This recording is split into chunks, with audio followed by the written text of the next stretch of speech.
ये कहानी है 31 अक्टूबर 1984 की। ये कहानी है उस दिन की जब former prime minister Shrimati Indira Gandhi को उन्हीं के घर में उन्हीं के 2 बॉडीगार्ड्स ने 33 गोलियां मारकर छलनी कर दिया।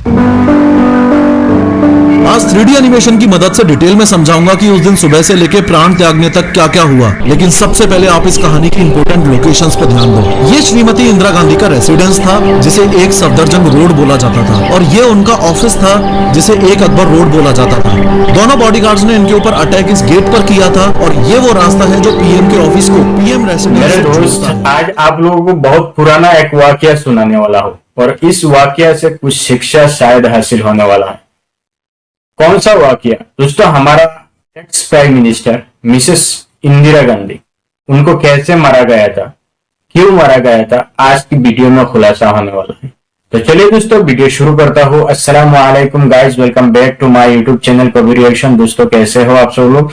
उम्मीद है कि खैरियत से होंगे, और मैं अल्हम्दुलिल्लाह अल्लाह की मेहरबानी से दोस्तों बहुत बढ़िया हूँ। दोस्तों इंदिरा गांधी बहुत बड़ा एक नाम है, जो हमारा इंडिया का एक्स प्राइम मिनिस्टर थी, जिनको गोली मारा गया था, हत्या किया गया था। क्यों हत्या किया गया था, किसने किया था, उसकी बात क्या हुआ था, उसकी हत्या के पीछे कारण क्या है, आज की इस वीडियो में से पूरा खुलासा होने वाला है। इसलिए उम्मीद है दोस्तों कि वीडियो की एंड तक आप लोग देखते रहेंगे, और उसके आखिर में आपका क्या राय है हमको कमेंट सेक्शन में जरूर बताइएगा। चैनल पे नया हो तो चैनल को सब्सक्राइब कर लीजिएगा, वीडियो को आगे शेयर करते रहना, और आपका प्यारा सा हाथ से एक लाइक जरूर कर देना। चलिए दोस्तों वीडियो शुरू करता हूँ, लेट्स प्ले द वीडियो। आज दिन है 31 अक्टूबर 1984 का, और प्रधानमंत्री निवास में आज सुबह की शुरुआत किसी और दिन की तरह ही हुई है। फर्क सिर्फ इतना सा है कि आज एक बहुत बड़े पेड़ को गिराने की साजिश है जो कई महीनों से चल रही थी। इस साजिश को अंजाम देने वाले भी कोई और नहीं, देश की पहली महिला प्रधानमंत्री इंदिरा गांधी के फेवरेट बॉडीगार्ड्स में से ही हैं। एक तो ये बेअंत सिंह, जो कि पिछले 10 सालों से पीएम के स्पेशल सिक्योरिटी गार्ड्स में से एक था, और ये फेवरेट भी था। इसलिए पिछले 10 सालों में पीएम के साथ कई विदेशी दौरों पर as a personal security guard गया था। और दूसरा ये 22 साल का सतवंत सिंह, जो कि पीएम सिक्योरिटी में अभी पिछले 5 महीनों से ही था। आज सुबह पीएम साहिबा रोज की तरह जल्दी उठ गईं, और आज उनका एक आयरिश टीवी के जर्नलिस्ट और एक्टर पीटर उस्तिनोव के साथ डॉक्यूमेंट्री के लिए इंटरव्यू शेड्यूल्ड है। इंटरव्यू सुबह 9:30 बजे शेड्यूल किया गया है, जो कि लगभग 1 घंटे चलना है। इंटरव्यू प्रधानमंत्री आवास से सटे इस एक अकबर रोड में होने वाला है। एक अकबर रोड उस समय इंदिरा गांधी का ऑफिस हुआ करता था, जो कि उनके आवास से इस एक बिना गेट वाले रास्ते से जुड़ा हुआ था। इंदिरा गांधी ने इंटरव्यू के लिए आज के दिन नारंगी कलर की साड़ी पहनी है, और घर से तैयार होकर सुबह 9:20 पर वो इंटरव्यू के लिए अपने ऑफिस की ओर लंबे लंबे कदमों से चल पड़ी हैं। गोलियां चलने से कुछ समय पहले इस वक्त उनके साथ कुछ लोग और चल रहे हैं। उनके अपने personal secretary R K. Dhawan, personal security officer Rameshwar Dayal, पुश्तैनी नौकर नाथुराम, और उनको धूप से बचाने के लिए छतरी पकड़ के चलते हुए कांस्टेबल नारायण सिंह। अनफॉर्चुनेटली आज के दिन फॉर्मर पीएम ने बुलेट प्रूफ जैकेट भी नहीं पहनी है, ये सोचकर कि घर से 50 मीटर दूर ही तो जाना है, और यहाँ सब लोग अपने ही हैं, तो अपनों से कैसा खतरा। इस बीच एक सर्वेंट एक टी सेट लेकर सामने से गुजरा, जिसमें उस्तिनोव को चाय सर्व की जानी है। पीएम उसे बुलाकर बोलती हैं, ये टी सेट अच्छा नहीं लग रहा, कोई दूसरा लेके आओ। इतना बोलकर अपने ऑफिशियल्स के साथ लंबे लंबे कदमों के साथ तेजी से ऑफिस की ओर जाने लगती हैं। 31 अक्टूबर के दिन गोली चलाने वाले दोनों में से एक बॉडीगार्ड ने, यानी सतवंत सिंह ने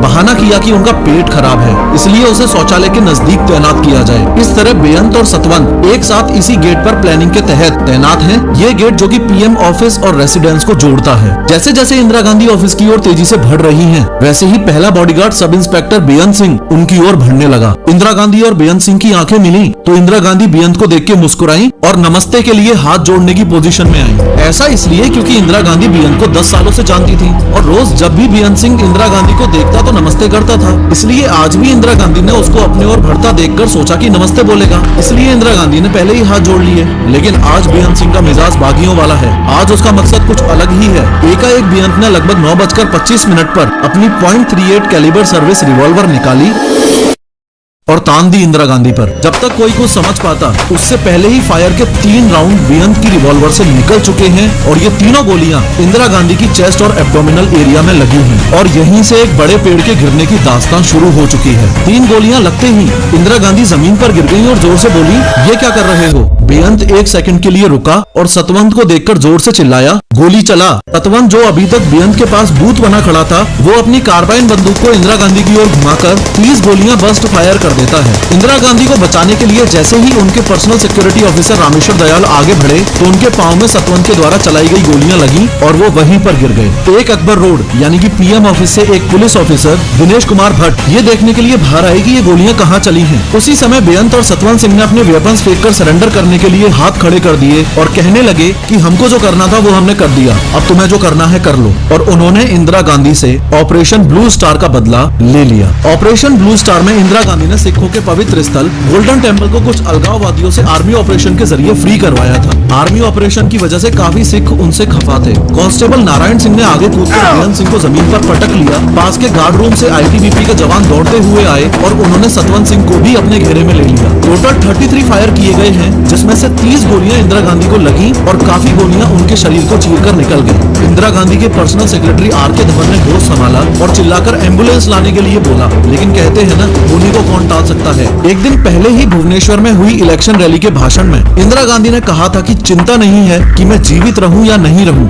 मुझे चिंता नहीं है कि मैं जीवित रहूं या नहीं रहूं। मेरी लंबी उम्र रही है, मुझे गौरव इस बात का है कि मेरा सारा जीवन सेवा में गुजरा। मेरी लंबी उम्र रही है और मैं ये इस पर मुझे अगर गौरव किसी चीज पर है तो इस पे है कि सारा जीवन मेरा सेवा में गया। जब तक मुझ में सांस है तब तक सेवा में ही जाए, जब मेरी जान जाएगी और जब तक मुझ में सांस है तब तक सेवा ही में जाए, और जब मेरी जान जाएगी तो मैं कह सकती हूँ कि एक एक खून का कतरा भारत को जीवित करेगा। तो मैं कह सकती हूँ कि एक एक खून का कतरा जितना मेरा है वो एक एक खून एक भारत को जीवित करेगा।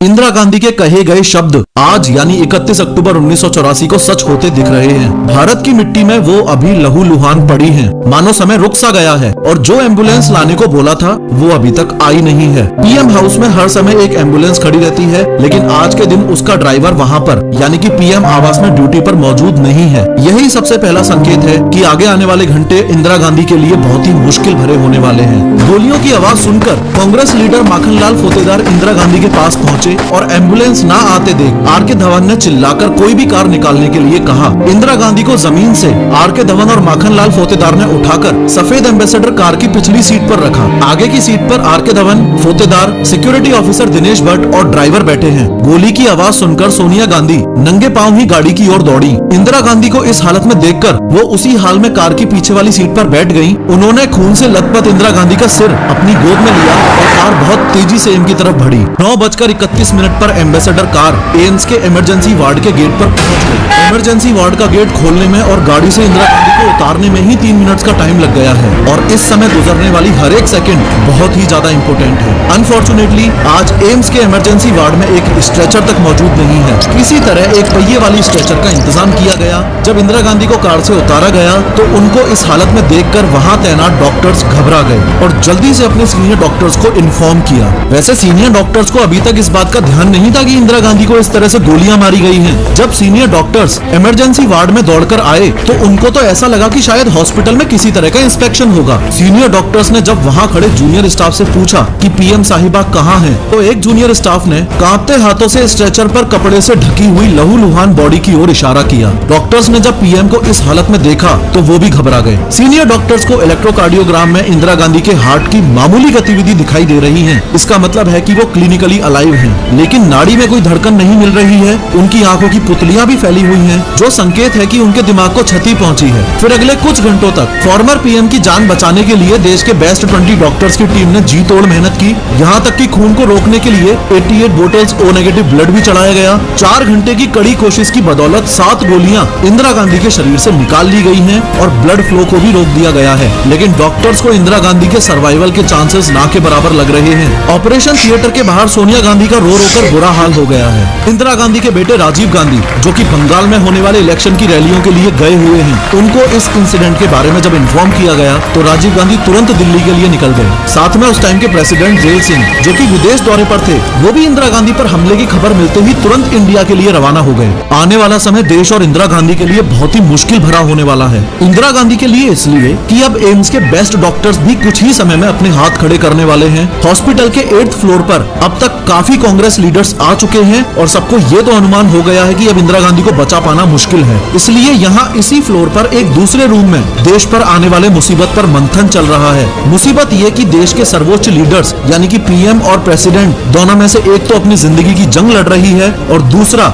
यानी कि मिस्टर प्रेसिडेंट उस समय देश में नहीं है। एक चिंता का विषय ये भी बना हुआ है कि इंदिरा गांधी की असैसिनेशन की खबर अगर बाहर फैलती है तो कम्युनल राइट्स हो जाएंगे। इसलिए अभी एम्स के स्टाफ को सख्त इंस्ट्रक्शंस दिए गए हैं कि इंदिरा गांधी की कोई भी इंफॉर्मेशन लीक नहीं होनी चाहिए। अंदर हॉस्पिटल में धीरे धीरे कुछ बचे हुए ऑर्गन्स भी एक एक करके मरने लग गए हैं। अब ये मशीन्स भी बेअसर मालूम पड़ रही हैं और फाइनली एक ऐसा टाइम आया जब इंदिरा गांधी शून्य में विलीन हो गईं। राजीव गांधी के एम्स पहुंचने पर डॉक्टर्स ने उनको इंडिया की आयरन लेडी की स्वर्गवास की खबर दी। लगभग दोपहर 1:45 पर देश में कुछ न्यूज एजेंसीज ने न्यूज ब्रेक कर दी कि प्राइम मिनिस्टर इंदिरा गांधी की हत्या हो चुकी है। इंदिरा गांधी के मरने की खबर से जब लोगों को पता चला कि सिख सिक्योरिटी गार्ड्स ने उनको मारा है तो लोगों में आक्रोश की लहर दौड़ गई और जिस बात का डर था वही हुआ। लोगों ने दिल्ली में रहने वाले सिखों के नरसंहार का ऐसा दौर चालू कर दिया कि इसमें लगभग 8,000 से ज्यादा सिखों को मारा और जिंदा जला दिया गया और ये दौर आने वाले 3 से 4 दिनों तक चला। लाखों सिख फैमिलीज ने डर के कारण विदेशों और दूसरे राज्यों में शरण ले ली।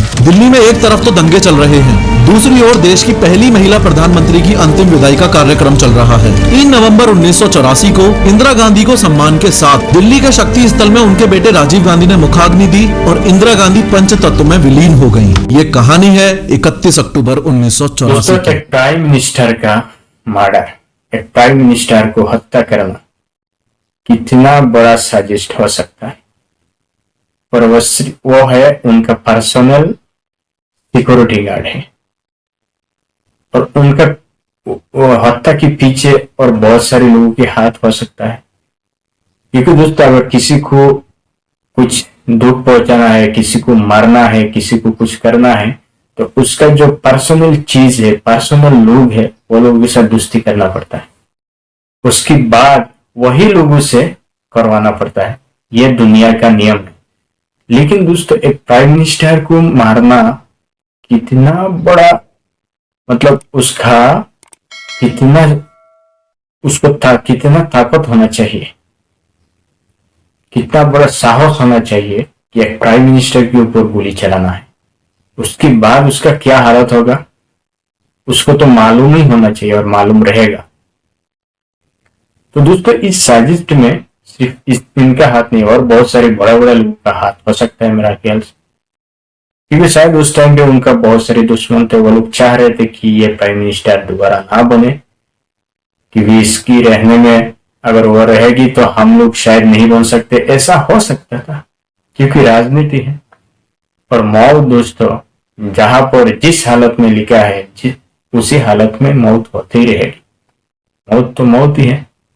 लेकिन दोस्तों एक सफल प्राइम मिनिस्टर को मारा गया था। उस टाइम पे एक सफल प्राइम मिनिस्टर थी इंदिरा गांधी।